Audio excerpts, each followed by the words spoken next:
যদি তুমি সারা জীবন সুখী আর ধনী হতে চাও তাহলে একটা জিনিস শিখে নাও। তোমার কাজের চেয়ে নিজের উপর বেশি পরিশ্রম করো। টাকা তখনই বাড়ে যখন তুমি নিজে বাড়ো। হ্যাঁ, কখনো কখনো ভাগ্য সহায় হয়, কিন্তু তুমি না বাড়লে টাকাও থাকবে না। ধরো কেউ তোমাকে 10 লাখ টাকা দিল, তবে তোমাকে খুব দ্রুত মিলিয়নিয়ার মানসিকতা নিতে হবে, না হলে সেই টাকা টিকবে না। কেউ একবার বলেছিল, সব টাকাকে সমানভাবে ভাগ করলেও কিছু দিনের মধ্যে আবার আগের মানুষের কাছে ফিরবে। কেন? কারণ টাকা আসে ব্যক্তিত্ব থেকে, জিনিস থেকে না।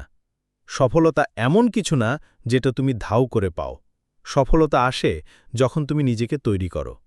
তাহলে কিভাবে তুমি তোমার জীবন বদলাবে? এই 3টা ধাপ অনুসরণ করো। ধাপ 1, শেখো জিনিসগুলো কিভাবে কাজ করে। জীবন বদলাতে চাইলে নতুন আইডিয়া দরকার। টাকা না থাকা সমস্যা না, সমস্যা হলো কিভাবে টাকা বানাতে হয় সেটা না জানা। যদি তুমি সফল হতে চাও, সফলতাকে পড়ো।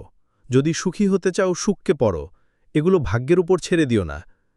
ভালো আইডিয়াগুলো তোমার খাতায় লিখে রাখো। বারবার পড়ো।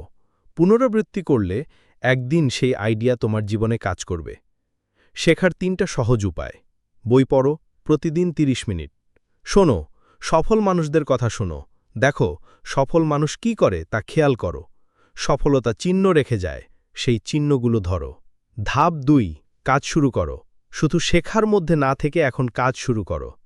ছোট ছোট জিনিস দিয়ে শুরু করো। ছোট জয় বড় শক্তি তৈরি করে। নিজেকে মোটিভেট করো। সব সময় কেউ এসে তোমাকে ঠেলে দেবে না। তোমার শেখা যেন অ্যাকশনে রূপ নেয়, সেটাই আসল। ধাপ 3, সঠিক পথে থাকো। জীবনে শর্টকাট খুঁজো না, চালাকি করো না। যেটা ঠিক সেটা করো। ধীরে হলেও ঠিক পথে হাঁটো। দ্রুত মানেই ভালো না, ঠিক মানেই ভালো। এখন তোমার জন্য আমার শেষ কথা, তুমি বদলাতে পারো। তোমাকে আগের মতোই থাকতে হবে না। নিজেকে একটা প্রশ্ন করো, কাল আমি কি করব যা আমার জীবন বদলাবে?